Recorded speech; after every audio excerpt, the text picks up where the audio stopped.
Oh, what's up, all day fam? All right, so I gotta get something off my chest, and I was contemplating if I was gonna do this, if I was gonna say this, call this person out, because I'm like, man, should I do that? Is it wrong? Is it unethical? You know, is it a good thing that I'm calling out other analysts or journalists, you know, of this medium, this platform? But then I thought about it. I'm like, you know what? I don't give a damn. What the hell? Because if they gonna talk trash about another player, especially another player that doesn't deserve to be talking down on and has been very disrespected by the media, then I'm gonna come at them, because I don't think that's right. I don't think that, especially if you're wrong. Now, if you're right about this player, you know, then that's one thing. But especially if you're gonna come at a player like character, and you hardly ever know this player, and you just pushing out a bunch of illogical opinions on this player, and you're tagging them on certain things, that bothers me. I mean, I used to play, so I take it a little personal, I guess. I don't know why, you know, maybe that's why I take it personal. But you know what? It was just like stuck with the hell of it. I mean, I got on Emmanuel Acho. You know, I talked a little bit trash about him because it's just obviously that him and you know, and Joy and all the other ones, it's just obviously that they just hate on the dude on Justin Herbert for whatever reason. You know, I think for a lot of these commentators, these analysts, they stick to their biased opinion forever, because I guess that's their career. So if they say, like, when this player is coming out of college and they're saying, oh, this player was good, and this player ends up being bad, or they'd be like, oh, this player is bad and that player ended up being good, they got to stick with their opinion. I guess they're gonna stick with their opinion regardless if it's wrong or not, and they're going to try to come up with all these ridiculous takes. And us as audience, we know how ridiculous they sound, but they're going to stick with the narrative because I guess that's their career. So, I mean, you know, that's the dangers when you identify yourself to a career or to a job or to a title. You know, regardless if it's ethical or not, regardless if you're telling the truth or not, you're just going to do everything that you can to stick with it, because that's your identity. Me, my identity is freedom. My identity is building wealth. My identity is getting paid to be myself. My identity is evolution. That's my identity. The more I evolve, the more I want to get paid. So I can care. So I even talk about on my personal YouTube channel, starting with what's wrong, start with what's broken. So even if I'm wrong, I failure, being wrong is broken is my foundation. So that's a part of my brand. So you can't cancel me. You can't cancel me because I ain't never signed up. So you know what I'm saying? You can't cancel a person who ain't never signed up, who ain't never sold them souls to the devil.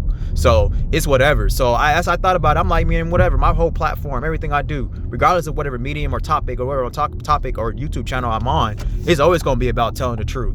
It's always going to be authentic, and it's always going to be about calling people out who I know is full of shit.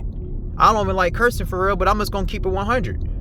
Who's full of shit. So I'm going to call them out, you know. So for years I've been listening to Colin Cowherd, you know, and I've always liked his takes, and I definitely always liked his takes because I liked how big he was on Justin Herbert and how he credits the Chargers, you know, and how he credits Jim Harbaugh. So I was like, I've always liked him. But lately, man, he's been putting a huge bad taste in my mouth.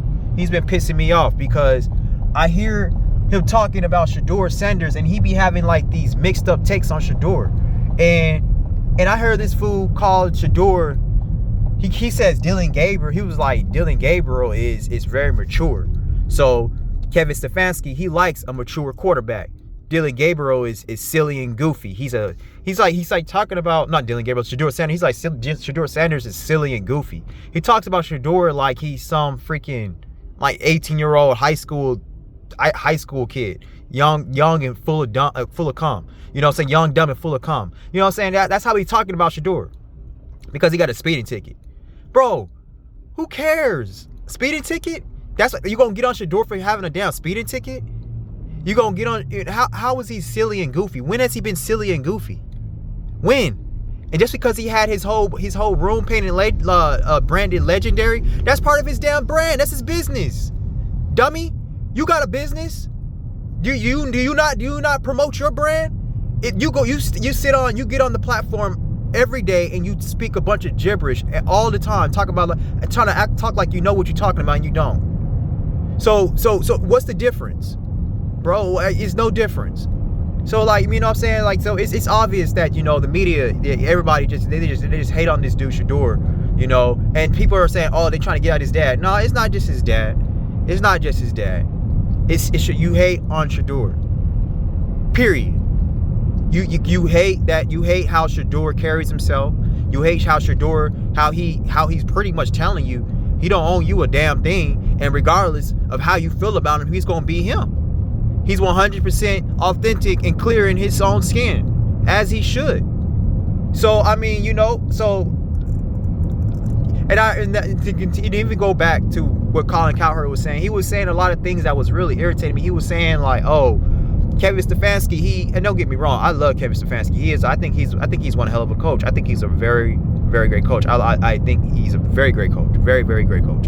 But I think he's over here saying just because Kevin Stefanski is an offensive coordinator, not offensive, is a head coach, is a coach in the NFL, that he just automatically every single decision he's making is the right decision. So he goes, Kevin Stefanski, he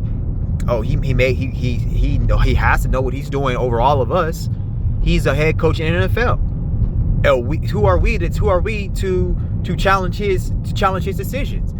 Bro, like, that's the thing that pisses me off. It's like, dog, are you that foolish? Can you not read in between the lines? Are you not able to see the devil in the details? Are you not able to see the whole picture here? Just because he has Dillon Gabriel as his starting over Shedeur, that doesn't mean that he thinks Dillon Gabriel is better than Shedeur. And just because he drafted him in the 3rd round, that doesn't mean that he thinks that he really thinks Dillon is better than Shedeur. It's obvious that a lot of these teams and a lot of these coaches, they didn't draft Shedeur, and Shedeur dropped in the 5th round literally because they don't like the attention. They don't want the attention. It doesn't have anything to do with his play. It doesn't. I sat there and I watched Dillon Gabriel play, and I think his play was very more overrated by a lot of the media. A lot of the media acting like he played very well. He had a few good throws, and then towards the end he started making bad decisions, like really dumb decisions, like the throw, the interception. I didn't even made a video on this, and they're over here talking about, oh well, how the media comes up with stupid excuses for players is beyond me, man. I don't care how long of the coach they've been. I can sense BS from a mile away. If I know you're BSing, you're BSing. I don't care how credible you are. If you're Jeff Bezos and you're BSing, you have common sense. We have common sense. Just don't sit here and get so stuck on a person's label and be like, oh well, this person did that, so they gotta know 100% what they're talking about. No, they could know what they're talking about, but they could be BSing. They could be knowing what they're talking about by them BSing you. So keep that in mind. So, you know, I mean, so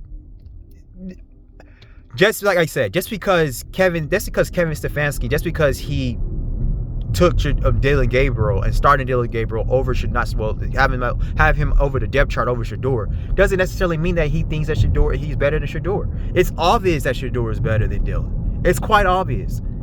I mean, when Dillon Gabriel got drafted in the 3rd round, I was completely surprised. You know, I mean, first off, he's so small. He's small. He is tiny, and he's not athletic. What makes you? Since when has a very small, unathletic quarterback been praised? When? There has been quarterbacks who has been short and they were great, and they have been freaking, the media, everybody, a lot of coaches were questioning, would this guy be able to play in the league because of his height, because of his size as a quarterback. That was the thing with Bryce Young. You know, they were like, man, he could play. He got an arm, but he's so small. They was like, I don't know if he would be good. And probably, give granted, Bryce Young was still drafted high. I think he was drafted number 1 overall pick. But still, though, there was a lot of question marks around Bryce Young. So, I mean, you know, I just had to get it on my chest. So, because I'm like, man, Colin Cowherd is getting on my nerves by him keep keeps talking about Shedeur as if he's some freaking, like, I'm an immature kid. You don't even know the dude, bro. And have you not listened to his press conferences? Have you not listened to his after game conferences? Have you ever not listened to his interviews?